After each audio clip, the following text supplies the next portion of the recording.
Welcome to Make More Marbles. My name is Brad Hart, and we're here to interview the game changers, the future makers, the co-collaborators and creators who are here to collaborate with one another towards a better future for all of us. Enjoy the show. We've got a great guest coming up for you right now. Welcome to Make More Marbles. My name is Brad Hart, and I am thrilled, excited, overjoyed, and a little overwhelmed, honestly, because I have such a great guest today. Your name is Floyd Marinescu. I don't want to say it wrong. Tell me how to say your name right. Marinescu. Marinescu. I got it right. Well, look at that. Floyd and I met at 212 recently. It's a really great conference. 65 influencers. It's at the Four Seasons in Denver. It's invite only, and it's just a wonderful time. I mean, Tim Ferriss goes and all these really great people. And Floyd and I started geeking out about, he was wearing a great shirt about basic income, right? UBI. And we started chatting about that. And I'm like, dude, I got to have you on the podcast because you're a futurist. You're into AI. You run events.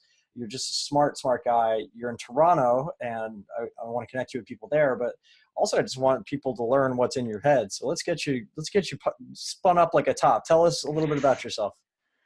Yeah, well, I've been running my own business for the last 11 years. It's a tech conference for software engineers called QCon. It runs in New York, San Francisco, London. We're in China and Brazil. Also, we have a news website called InfoQ.com. It's a software engineering community and news sites like CNN for programmers. That's been a lot of fun. It's also really fun because it's fully remote. We're a remote team of 45 in 10 countries. Great culture, so I like to talk a lot about that. Whenever people need to know, like, I'm actually shocked that there's not more all remote companies out there.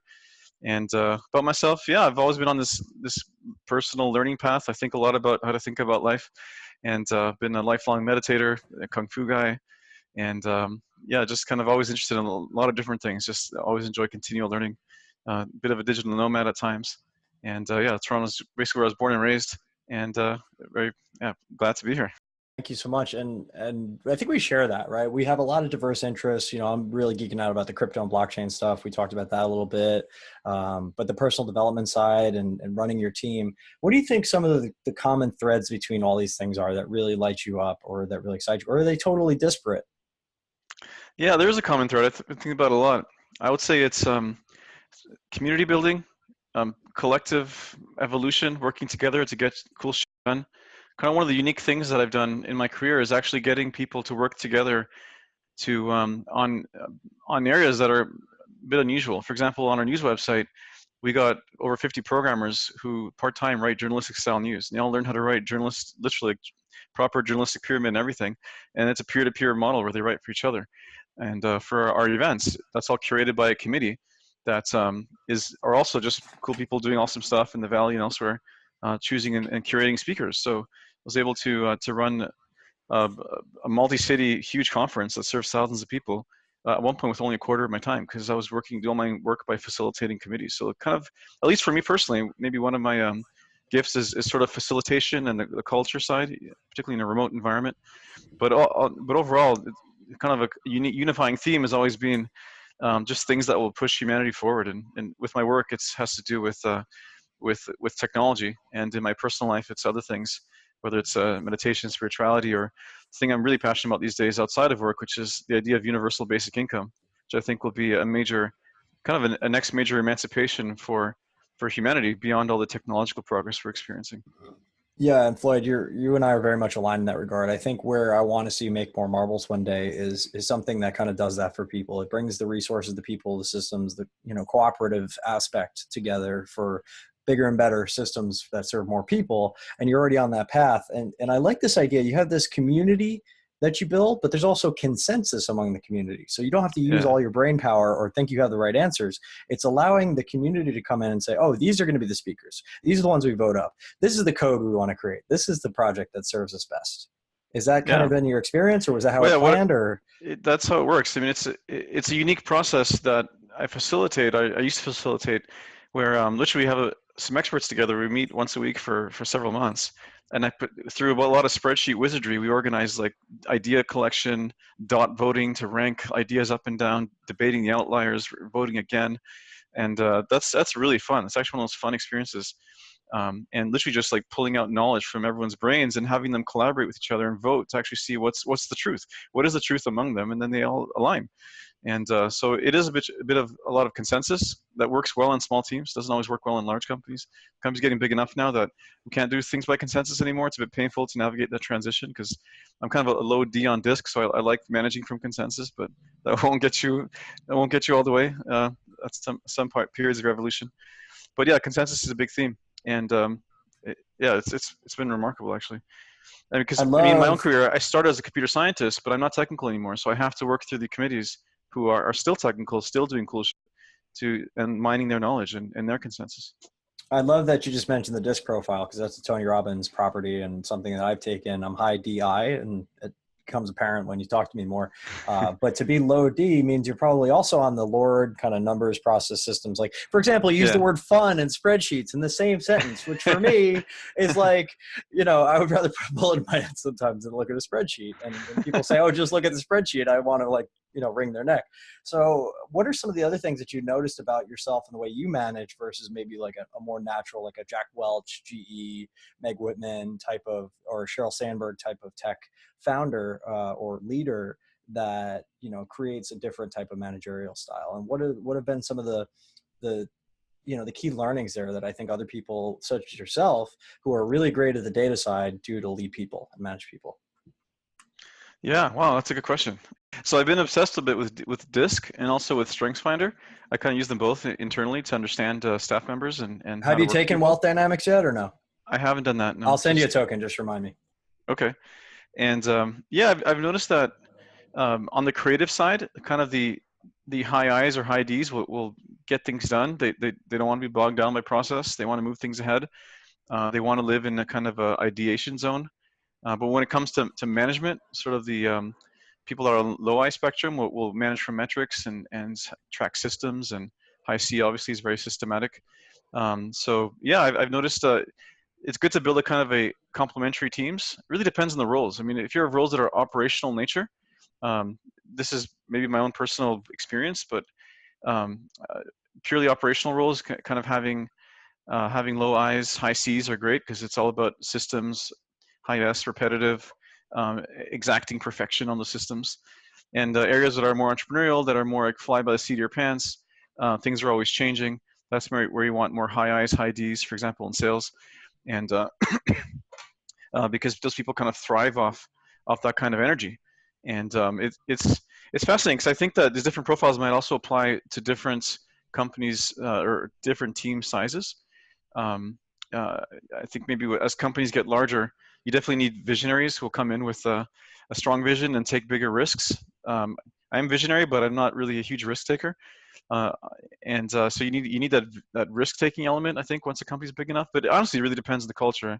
I'm probably babbling now, but here's the interesting case study: the difference between me and my partner in China. So this is one of my best friends in China. I hired him in the second year we launched to launch a Chinese version of our events and our online site. And he's super high I. He's basically the opposite DISC profile to me.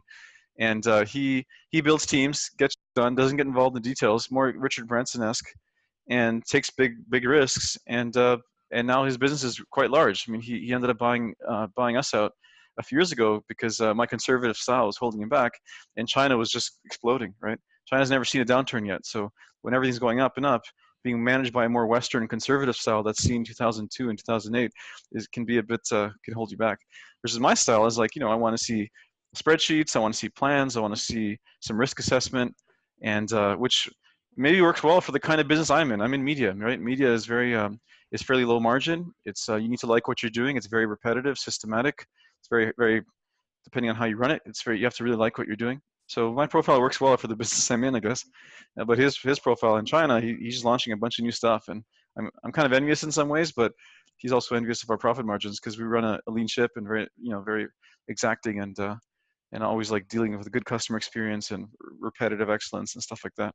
I think this is a fascinating case study, and I wish you guys would publish it if you haven't already, because I'd love to read it certainly, and just kind of dig into like, okay, you guys have the same business model, right? Yes. he came in, you hired him to run your business in China, and sure, there's differences between those two economies, but solving for that, a different type of leadership management created this grow system in a rising market, but not a lot of profit margin. Whereas you're profitable, you're lean, and you know that your business is sound. It's not a unicorn, it's a zebra, so to speak.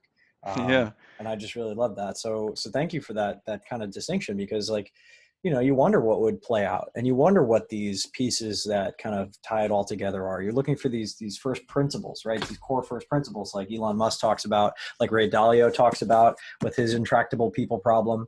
You know, you can't run an investment culture and a people culture the same way, right? And this idea of meritocracy is really difficult for people to swallow, but he manages to do it through actually personality typing tests. So I just sent him an email, because, you know, we live in the age of the internet, and this little device in your pocket, it's a supercomputer that can connect you to anybody in the world. I sent Ray an email. I said, hey, have you checked out wealth dynamics? I feel like that's like the piece of the puzzle that a lot of these guys are missing, and they're cobbling together other tests like, you know, DISC and StrengthsFinder and MBTI, and they're all valuable, but I don't think they quite get it for entrepreneurship yet. I don't think they've quite nailed it. And I feel like Roger James Hamilton really has pieces of the puzzle that nobody else has. And having taken all these tests myself, I can and use them in my business. I'm always apt to geek out about this stuff and really excited about it. Oh yeah, you know, there's another model and system I would layer over this that I found a lot of value with. I got this from the Lean Startup Conference last year.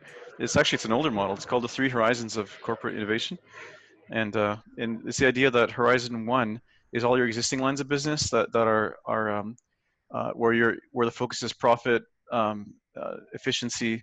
You manage through metrics. It's repeatability. Horizon 2 are growth businesses that have been proven in the small, and now you're investing to grow. And then Horizon 3 rather is where you're discovering new ideas. So the mode there is discovery, and trying to do lots of experiments. And that's where you don't want to be bogged down by too much. Well, what won't work? Too much metrics and dashboards and stuff like that. So actually, each of those 3 horizons, I realized, has a very different management style, and even different personality types will lend to themselves to them.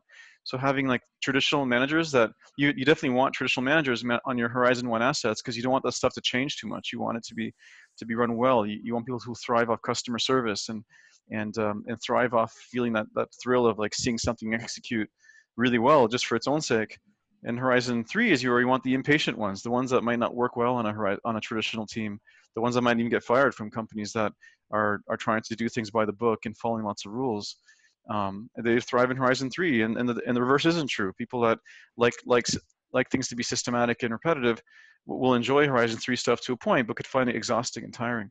So that was actually pretty useful for me, because most of our businesses I would consider Horizon 1. And I was wondering, why are we having so much difficulty doing new stuff, at least in my business, not the Chinese business. And it's because like a lot of us are just imbued with that way of running Horizon 1 businesses, which is great if you're a customer coming to our events. You have an amazing experience, but it's harder to launch new things and to reason about how much you should invest. And so this whole idea of like discovery skills on 3 versus execution skills on 1, and Horizon 2 is maybe a mix of both. I found that with regards to corporate management to be very useful. I love that, Floyd. And where can people learn more about that? What's like a great book to kind of outline the whole idea? Just honestly, just Google the 3 horizons, and layer on top of that lean startup principles. I think lean startup principles apply to Horizon 3, not 1, the traditional side. So that was actually a discovery. Like lean startup plus the 3 horizons together, well, is a very good model to think for thinking. I like it. And that's Eric Ries's book, The Lean Startup, if you guys haven't read it. And I'll put a link to the show notes for the 3 horizons. We'll do a little Google magic on the back end. But yeah, I'm always looking for better models, better systems. You know, depending on who you kind of follow, you'll have different things that work for you and different reasons. And I know our managerial styles are probably very different. I'm kind of fly by the seat of my pants, and I'm very people driven, and you're very numbers and data driven. And I think they so both work. Yeah. So actually my co-founder, Roxanne, she's our VP of sales. She's the opposite. I'm the low I, she's the high I, and you know, just very, very different on the spectrum. And she's great. We're completely different. Like she's very spontaneous, creative in the moment. I'm very much always my mind's in the future. She gets excited about crafting new visions, and I want to validate them and think them through. Like I like to actually think a vision through almost to the end, and then start working through it. Versus she'll just let's go get into it, discover it as we go. And it's good to have those energies complement each other in any team, because too much. If everyone was just like me, then we probably wouldn't move fast enough, you know, and we'd be too cautious. So it's good to have the energies mixed.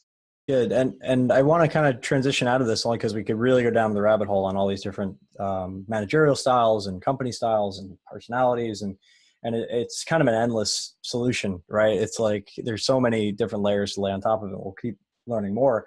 I really wanted to bring you on the show today because I wanted to talk about what you kind of envision for the future and how you're working to create better systems that serve more people. And specifically with UBI, some of the smartest people on the planet are talking about this. Is like, I believe that we're truly living in end stage capitalism. There's an old Winston Churchill quote: democracy is the worst form of government except for all the others. I think the same could be said for capitalism. It's the best economic system we have until there's something better that could supplant or replace it.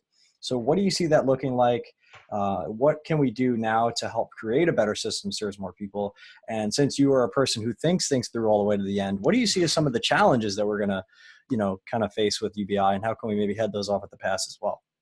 Oh yeah, there's some good questions. The last one is stuff I've never really talked about publicly before.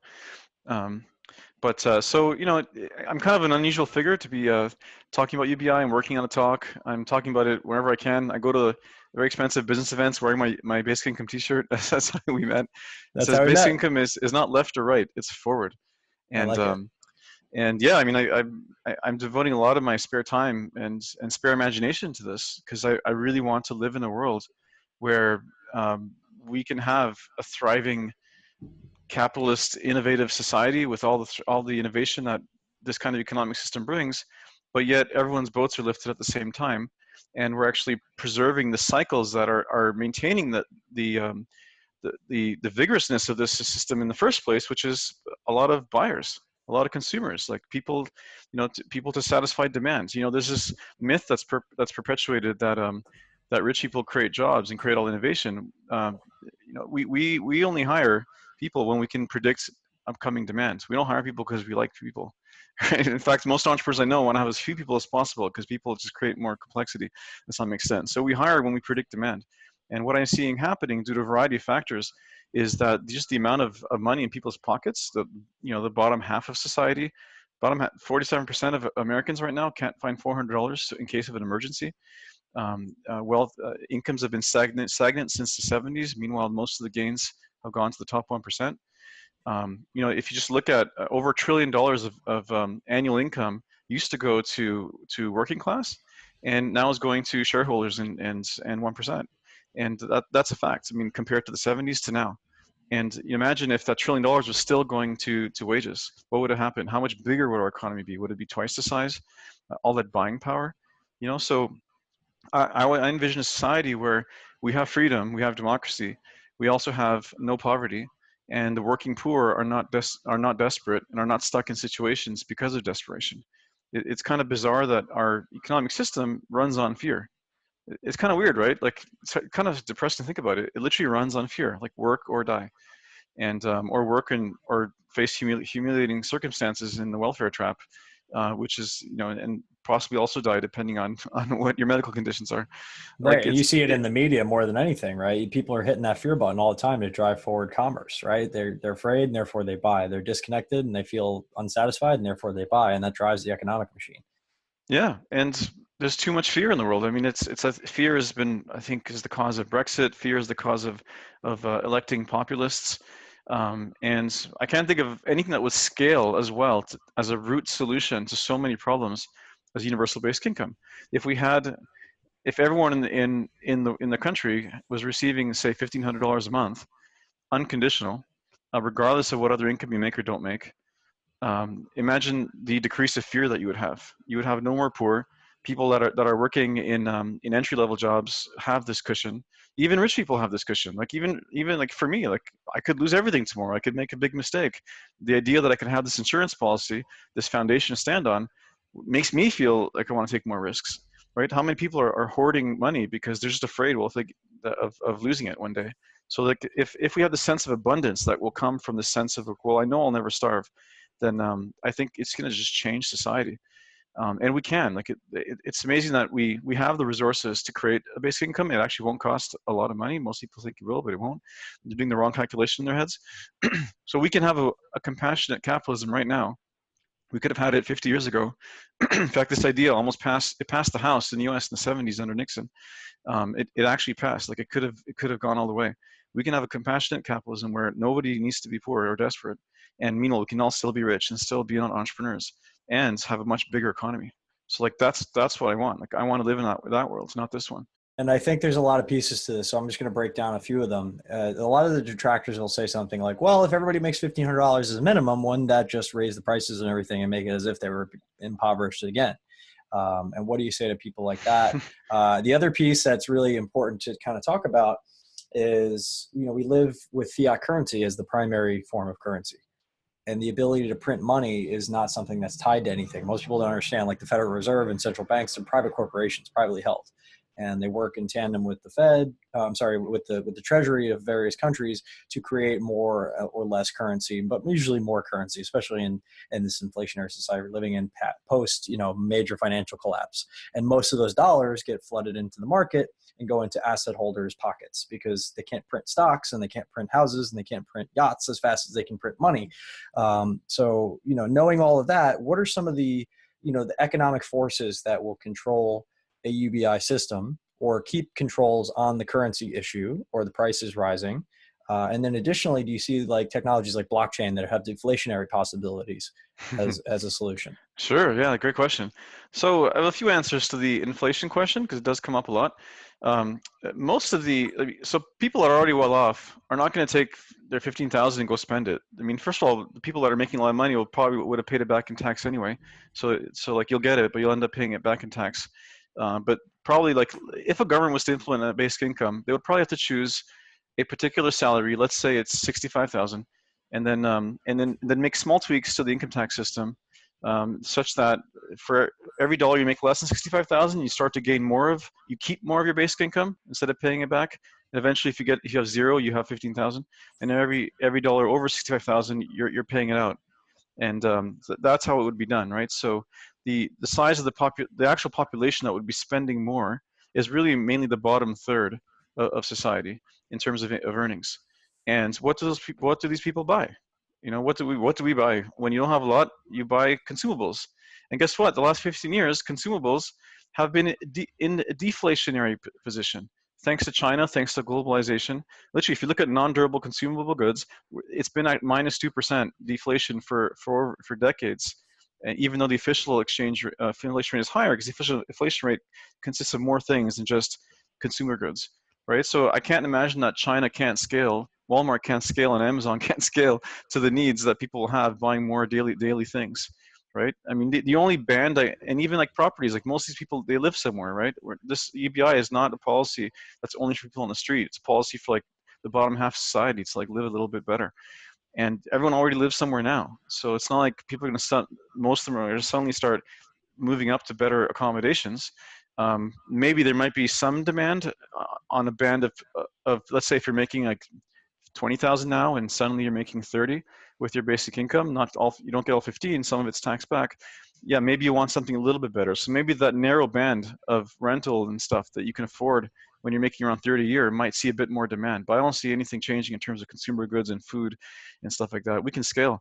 And coupled with the fact that technological change is all the kind of exponential technologies are predicted to create even more deflationary pressure, right? Imagine we can get $5 test tube, 3D printed meat, like all the changes happening to the food ecosystem, to the 3D printing, the way production happens, everything is pointing to deflation. So I don't see inflation being a problem, except for maybe a very small band of the real estate market, which I'm sure will adjust, or maybe we won't see an issue there at all. So I just don't see the inflation as being a problem. So let's break it down for somebody that's never heard of UBI before. So where does the money come from? How is it distributed? What is it in replacement of or an augmentation to? Does welfare state stay or does it go? Or, because I've heard numbers thrown around about how, global poverty could be eliminated for X dollars and we spend that on like a really nice jet or a nuclear bomb, and it's like an absurd amount of things that we could fix. And I don't know that the incentives are aligned, and I don't know that people understand that it's a possibility to fix these things. So I'd just love to hear the math. Like, what are the mathematical certainties behind these? Sounds like a good idea, but how do we actually make it happen? All right, it's important to know that the cost of a basic income is the net cost, not the gross cost. So your gross cost, you might think, a lot of people make the mistake saying, okay, well, there's 300 million people in the US. If everyone gets $10,000, that's trillions of dollars. That's not how it works. It would be, again, what I said earlier, the net cost. So let's say you draw the line in the sand at people who make 60,000 a year. that means everyone who makes below that will get net more, and everyone above that will pay out a bit. Will pay out a bit more, and so the cost is only what the cost to have a basic income. Let's say for a certain segment of society, even if everyone gets it, because you'll just play some tricks with the income tax rate so that it pays back. And actually, Carl Wilderquist is an economist and co-founder of the Basic Income Earth Network, American economist, and he projected that a basic income of this type would only cost, I think he said, net $300 billion in the US. And that's in a revenue neutral manner, where all you're doing is small income tax tweaks and not much more.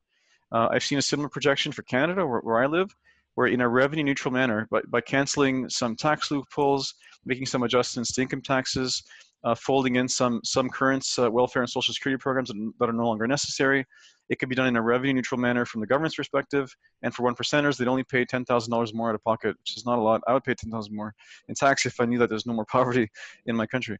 And so there's three general buckets where the money would come from.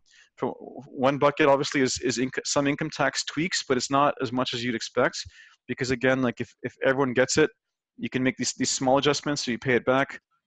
I mean, like I projected, it'd be 300 billion in change. The other place is smaller government. So you could actually cancel a number of existing entitlement programs that are inefficient.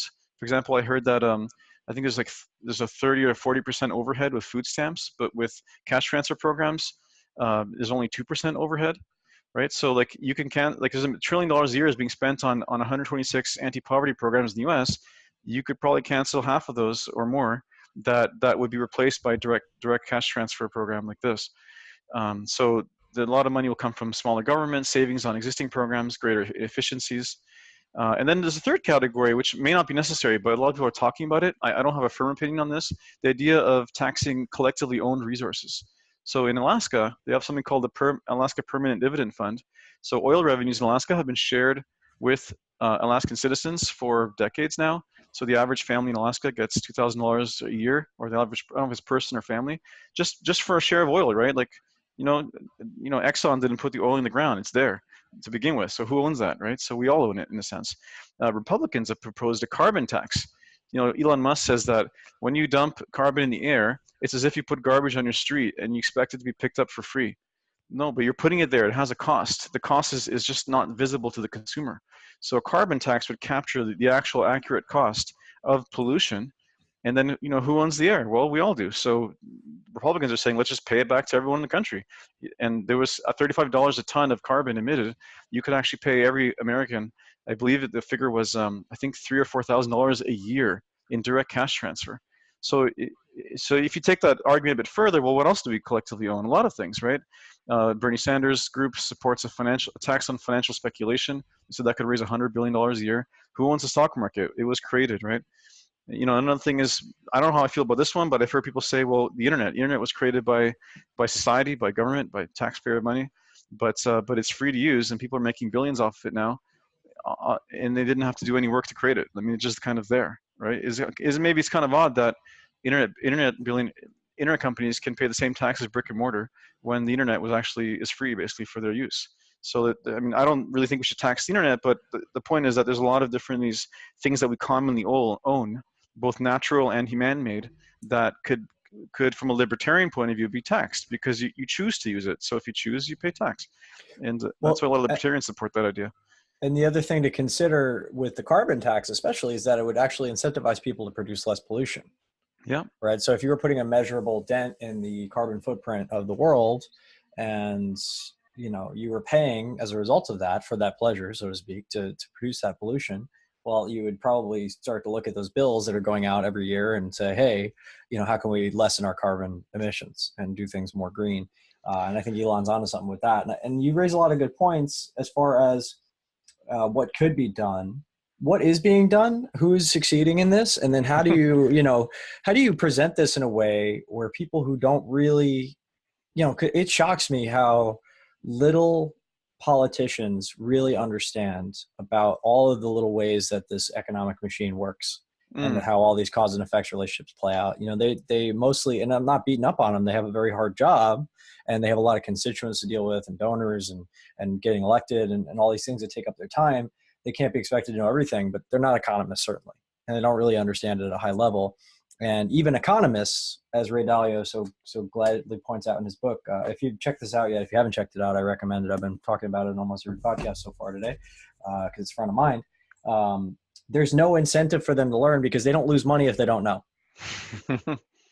Right? When Ray has an opinion about the economy, if he's wrong, he loses money. If he's right, he makes money.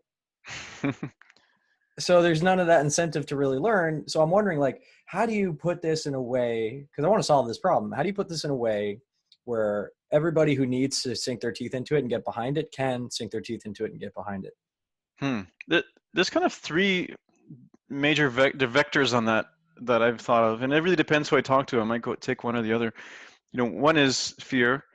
In short, we're heading towards kind of a bit of I think we're heading towards a collapse if majority of Americans no longer can afford to buy stuff and are becoming more impoverished.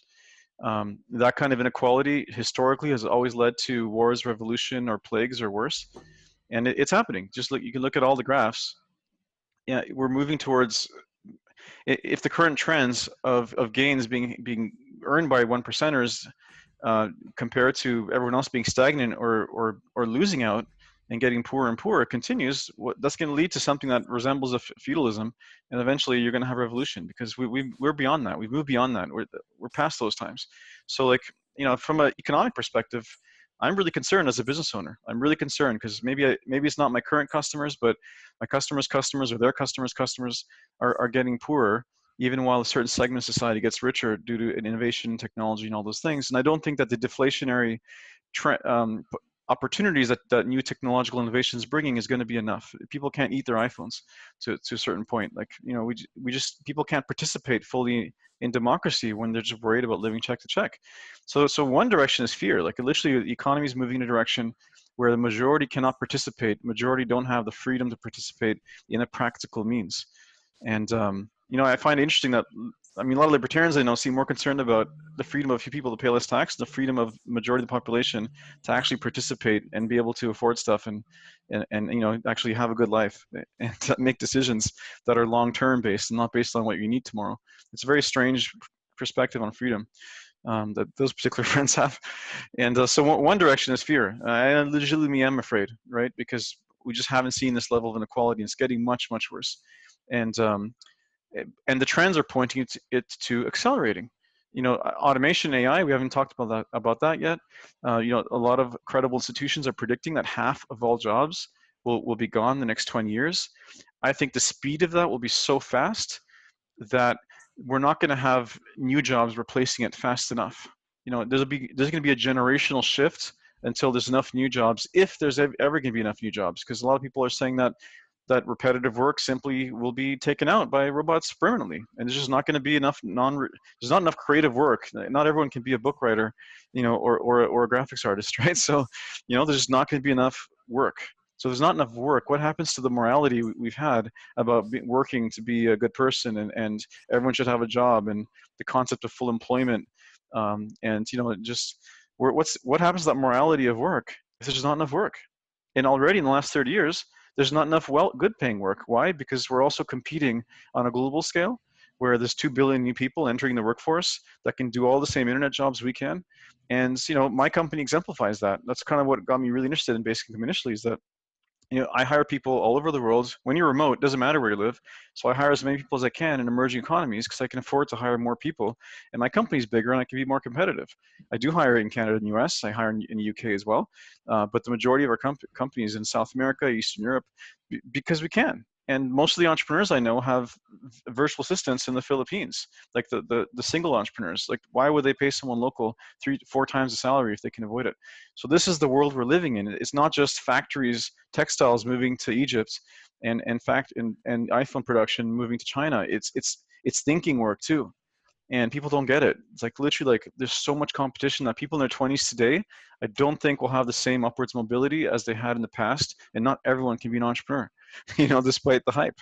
So, like, I'm really worried that AI is just going to, and automation is just going to accelerate that trend.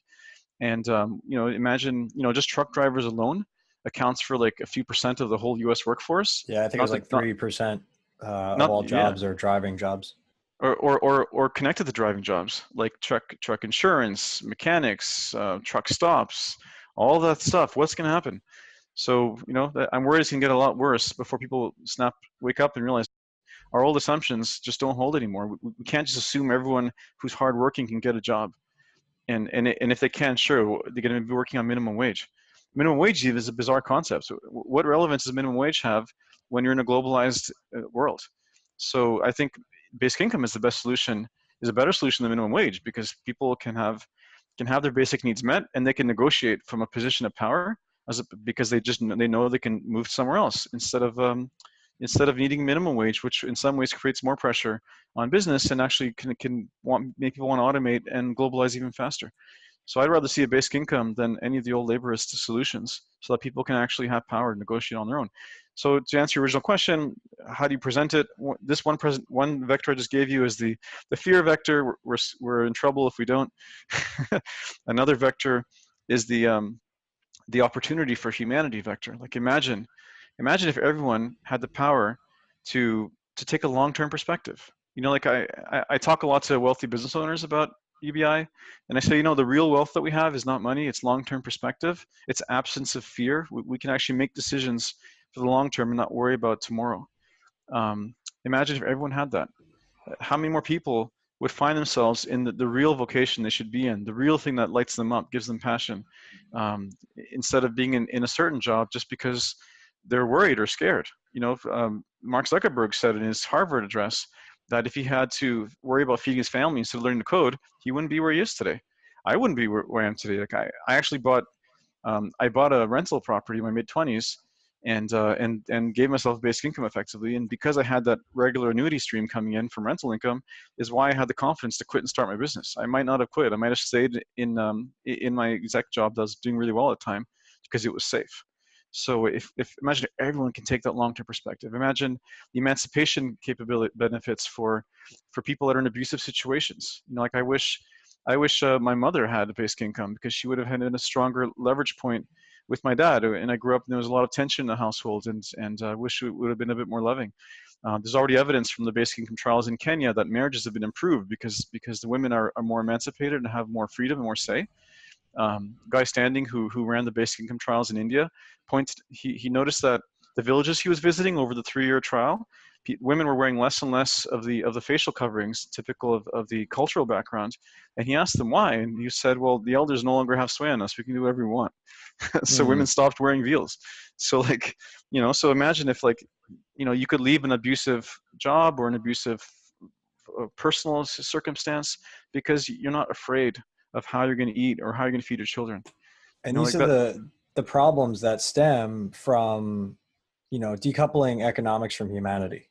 When economics is really just the best we know about human decision making, it's always changing as things shift, right? And just understanding that when you make an economic decision based on cold hard numbers, you ignore the human element from which it derives and which it affects down the chain, like you're creating more problems that are more expensive to solve.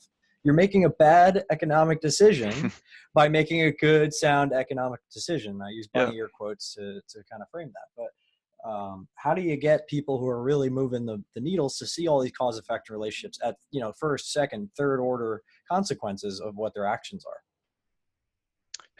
Yeah, well, that's tough. So I think if this ever moves politically, it's going to have to probably be more moral arguments or more fear-based arguments. But what you're saying is definitely much more enlightened. I like to think of a world where people in their 20s can take more time to figure out what they really want to do. I mean, rich kids they can do whatever they want. They can take time and figure shit out. Other kids can't. They have to go and start working on whatever they can to keep the families fed. So just imagine a society where everyone was on the same page with regards to upwards mobility.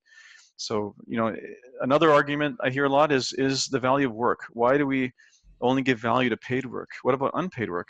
I saw surveys that this actual narrative works well in the UK, that a lot of people are working right now, but they're not being paid their fair share. If you're caring for someone, if you're doing volunteer work, you're not being paid. You're not being paid if you take care of your ailing grandmother.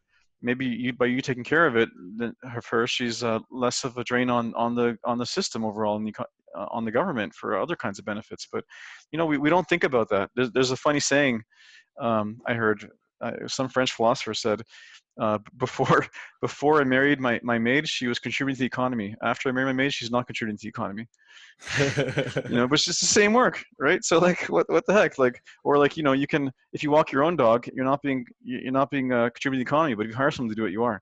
It's the same work, right? So like, imagine if we could be decoupling the idea of work from pay, or let people do work that is unpaid and basically be paid because of basic income.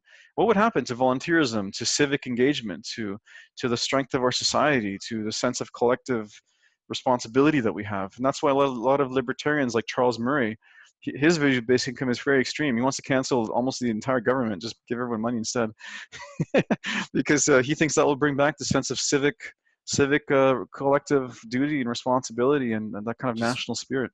Light a match and start over with the government. It got me thinking while you were kind of talking, and you're a brilliant man, and I just want to acknowledge you for your brilliance and for sharing with us.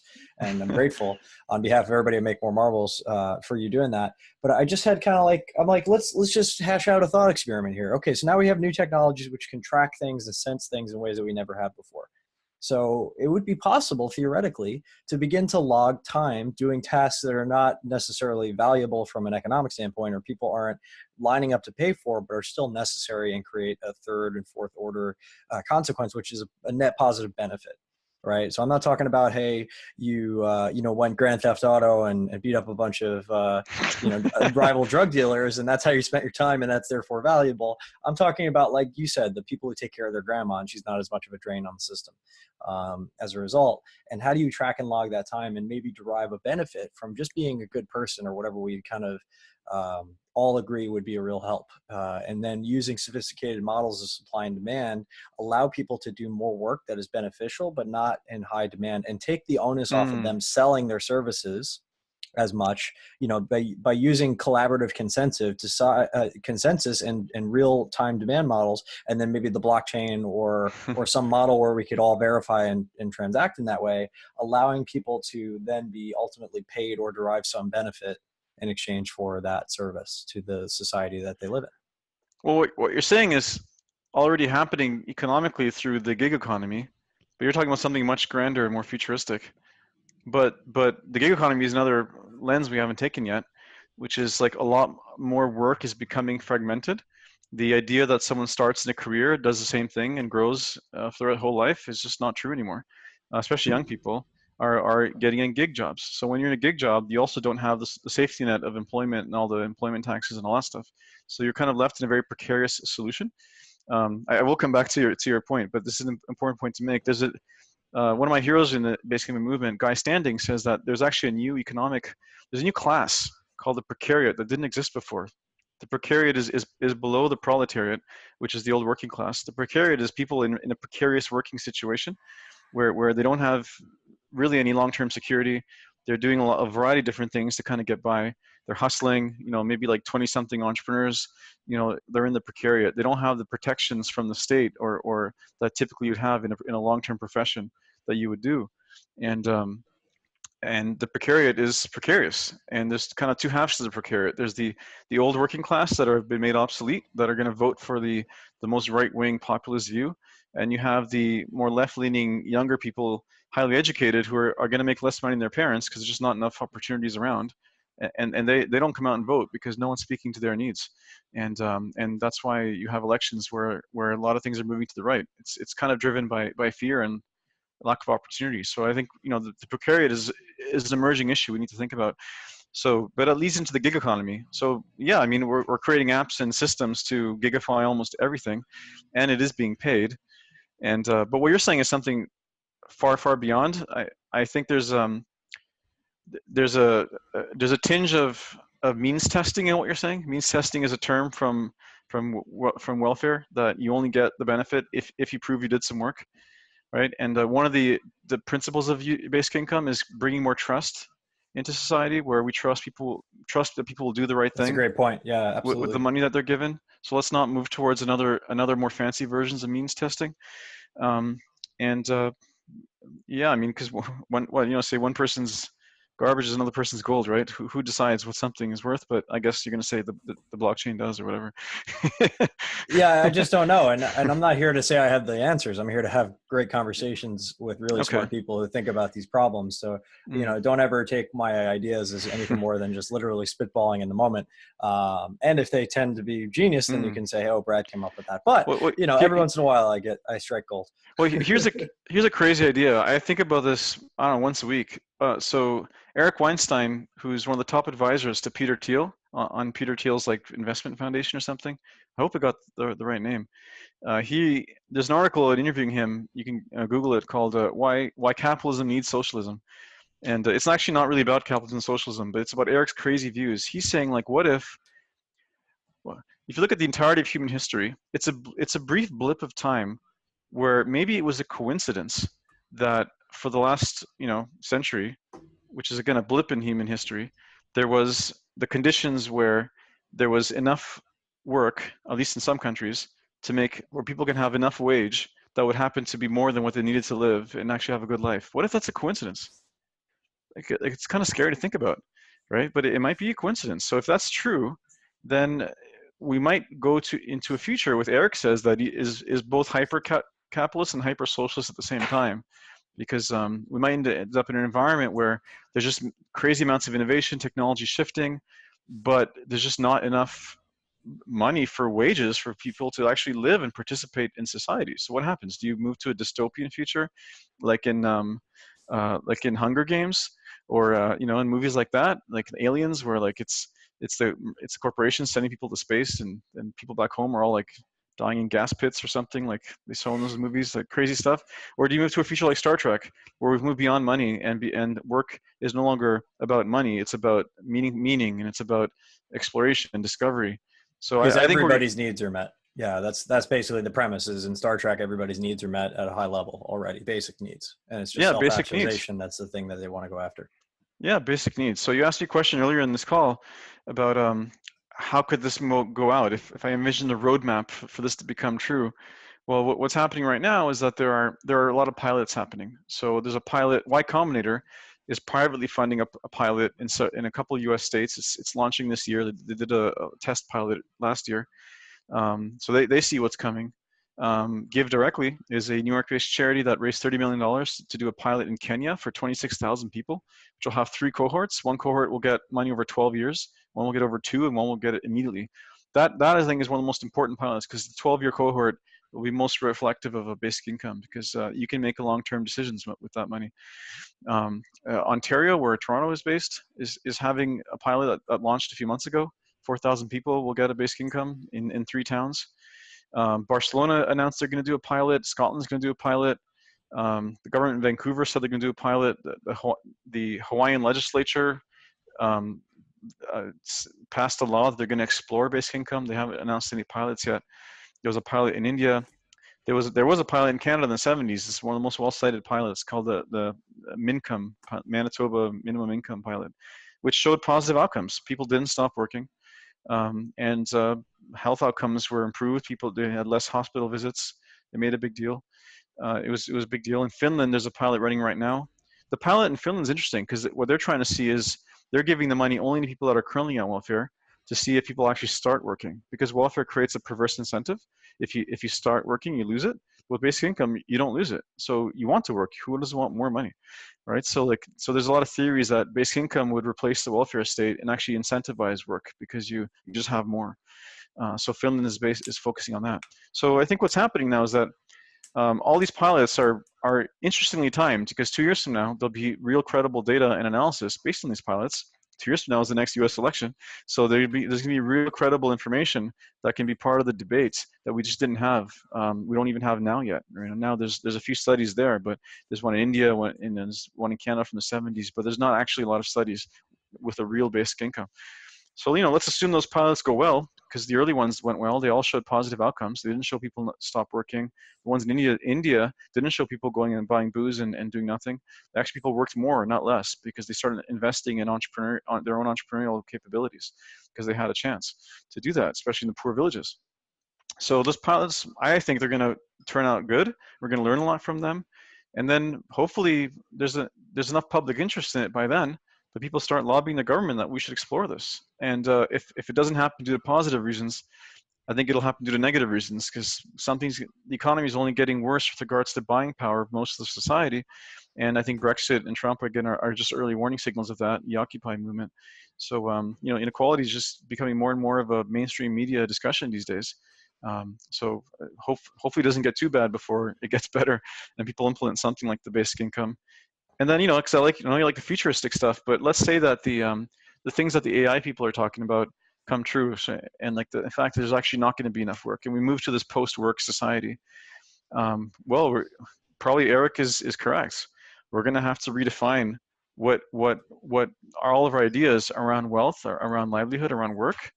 If you're really in a society where there's just not enough work, there's really two options, as we mentioned earlier. I mean, you either go to the feudalism of like most of humanity, where like you pledge allegiance to your local chief or a rich person for protection, your local monarch, and give your freedom, or you move towards more of a Star Trek society where people have basic needs met. You see your needs met as being a fundamental right, not something that you have to earn by working. And then people can still get rich and do cool shit by launching companies, and that's okay. But I mean, our views of wealth will have to change. So for example, if we accept one day in the future that wealth is not necessarily our own, it's something we get to hold for a period of time due to the merit of our innovation, and we have to recirculate it in the system through taxes, because otherwise the system will fall out from under our feet too.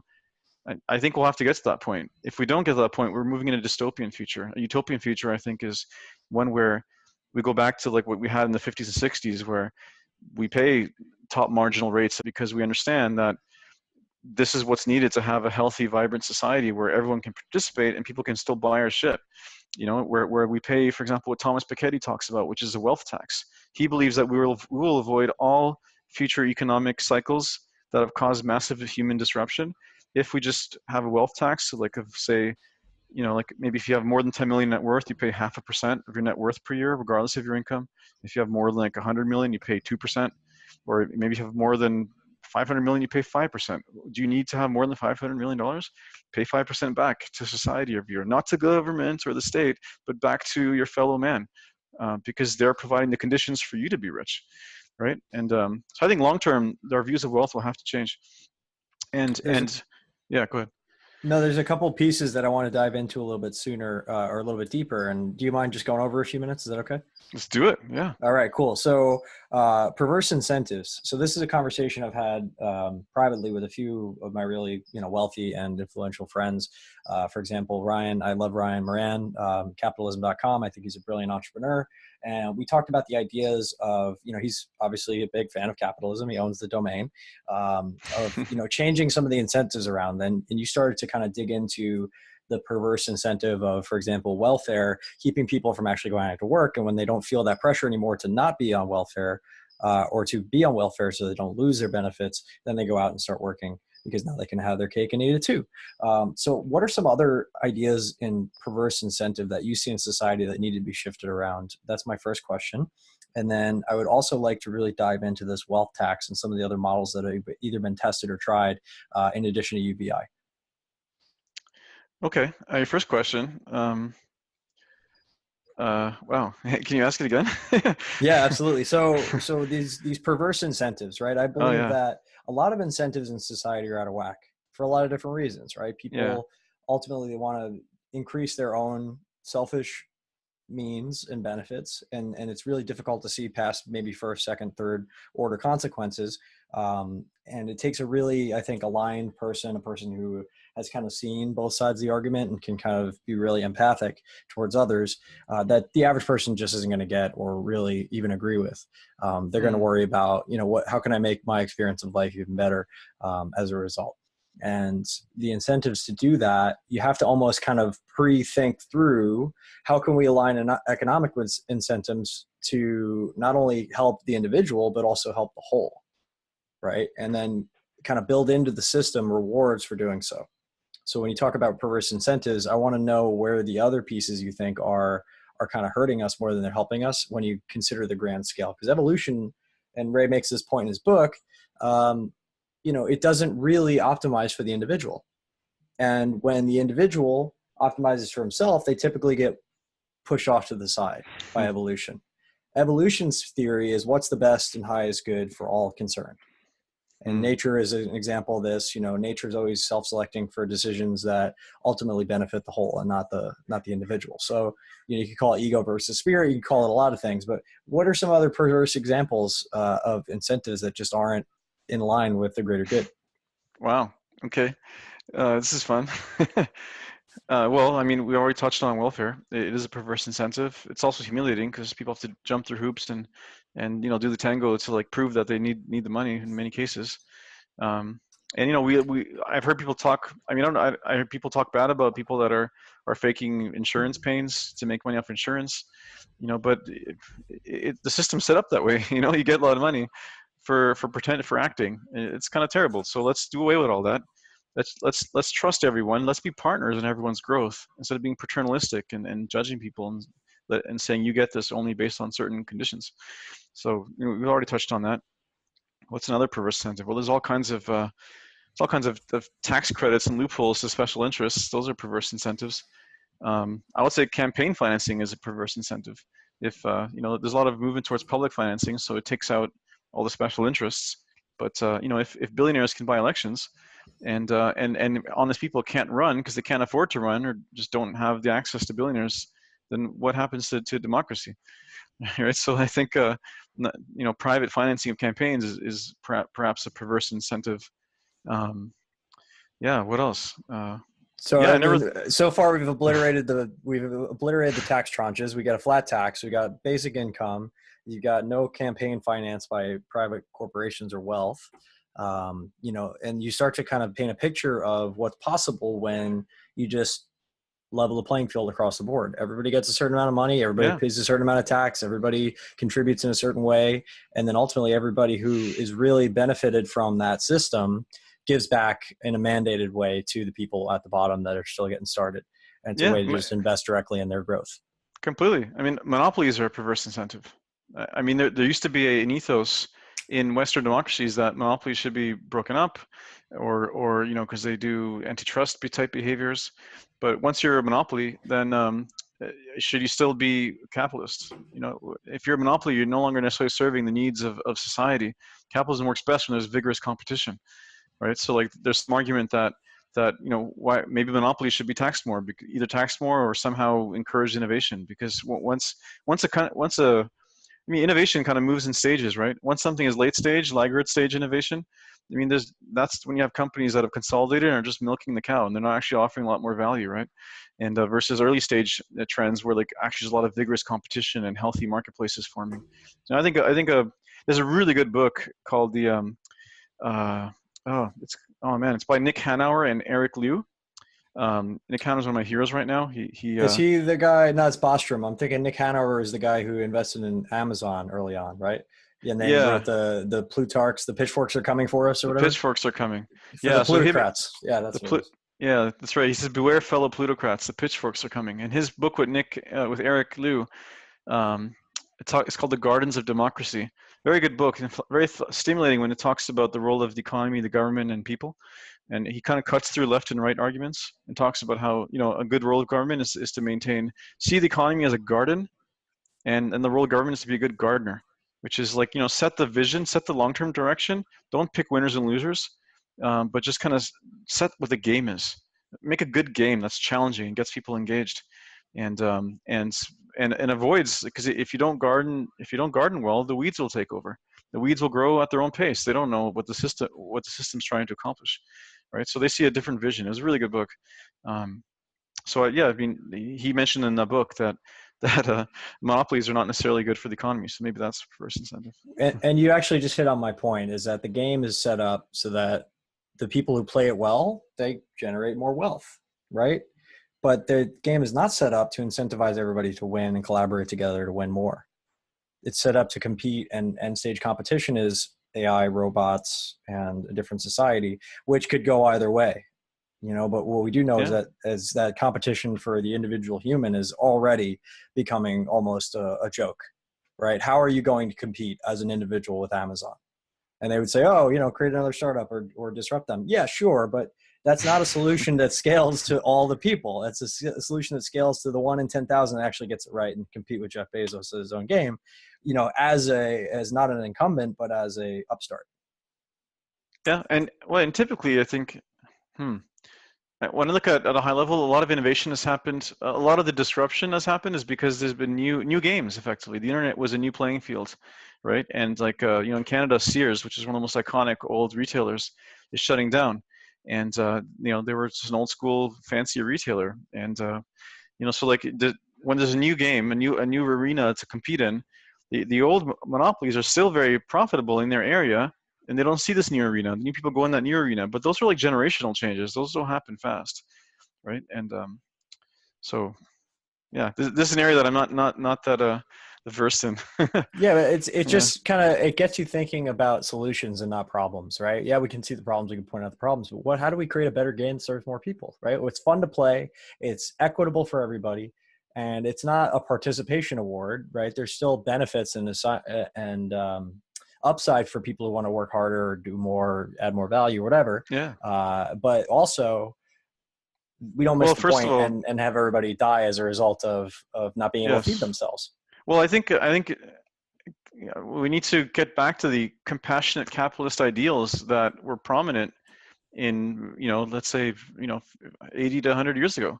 Remember it was not long ago that we were worried about being nuked by Russia because when we were in the Cold War, and that was a time when capitalism was not about dog eat dog, right? Like we had a strong sense of community. And again, it was Nixon's Republican administration that almost passed a basic income in the 70s. It seems that now that this big evil enemy is gone, now we've forgotten, and now capitalism has become all about dog eat dog and the 1% getting everything. But that's not what it's supposed to be. It's supposed to be a better system than communism to create wealth for everyone and raise humanity together. So we seem to have forgotten that. So we need to find a way in the current context of automation and globalization to make capitalism work for everyone again. I can't think of a solution that scales better than basic income. Yeah, I like it. And I also, food, energy, water, and shelter. We already have the ability to provide, possibly, if we were to line up our incentives with that, food, energy, water, shelter, healthy, basic, not jets and mansions and, all that for everybody, but, just the basics for everybody in the world. We really do have that. Like, I think the statistic is that we produce enough food in America to feed the world for a week every day. Wow. Just in America, right? Our capacity to produce is insane. But Yeah, our are the morality distribution systems is there? Is not the there. morality there? And does the individual actor or consumer even have the possibility to make a decision that is a better decision? And I really would like to see a world where people are aware of that fact and they're actively working to create these distribution networks and incentive networks and better games that ultimately serve more people. And again, I don't know the answers, but I want to have the conversations. I want to keep asking the questions until the smart people get on board with this idea about, okay, you can win. You're smart. You can win. We get that. And you're going to continue to win. We have no doubt. But let's create a world where everybody can win. And that's going to require something that a lot of people just seem to shy away from. I have a lot of people, especially in the crypto community, when you say the word tax, they just like they think you're the devil. But it's really funny because like you know, let me rewind a bit. I pay more tax now than I ever dreamed of I'd even make in salary. And the way I became okay with that is because I look around the world and look at any country that's worth living in, and they all have income taxes that are somewhere plus or minus 10% from let's say a baseline of 30 or 40, right? That's what it takes to have a good middle class, to have a good society with free education for your neighbors' children, to have cleanliness and the things that you'd expect. And the countries that don't have taxes that rate or even higher are like Afghanistan and like places you wouldn't want to live, where there isn't there isn't the civil society, there isn't a sense of safety, or they're the parasites on the system, which is the tax havens that are just leeching off of like the wealthy who live here. So like whatever we do, it's going to require a different relationship to sharing, and sharing is caring. And like there was a time when taxes were much higher here, and the middle class was way better off than it is today. And we succumb to some ridiculous arguments that taxes reduce innovation and the wealthy people create jobs. It's just not true. Hasn't been proven. It's a religion. It's an ideology. It's a cosmology. I think entrepreneurship is more of is a natural resource. There's people who just have that drive to like let something out they need to get out and do. It's driven by inspiration. It's not driven by efficiency and tax savings. People will achieve their dreams regardless if they have to pay 60% tax one day when they become mega wealthy. So this thing has to end because it's just not, it's not working now. We're in a bad direction. There's a great Warren Buffett quote.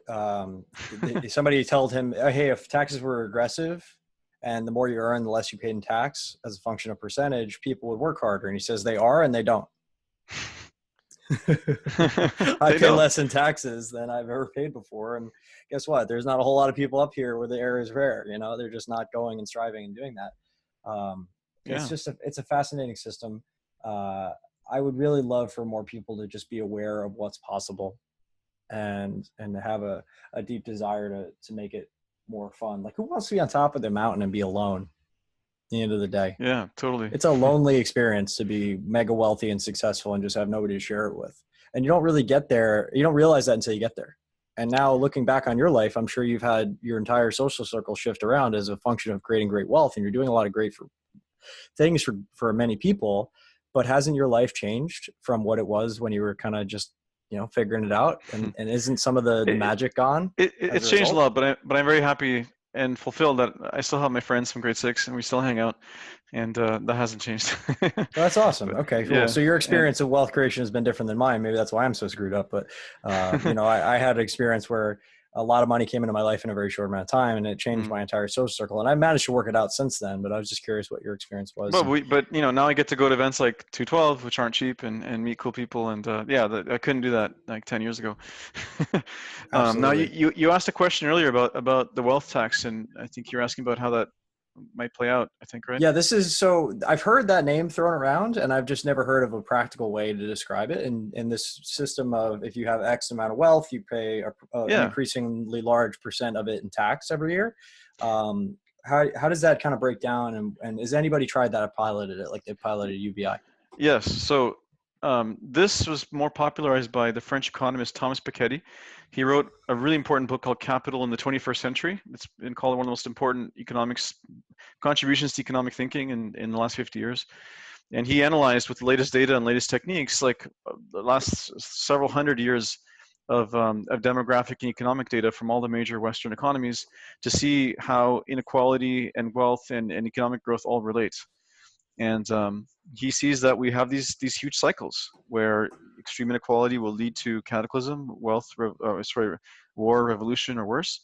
And he found a certain relationship, a ratio. He said when R is greater than G, it leads to greater inequality. R is growth in R was growth towards wages.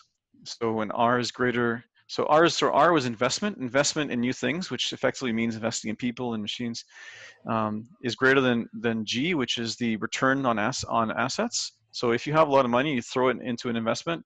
If you make more money through passive income than you do by actively investing, then the economy is going to trend towards oligarchy and extreme inequality, and wealth gets concentrated. And that's happening now.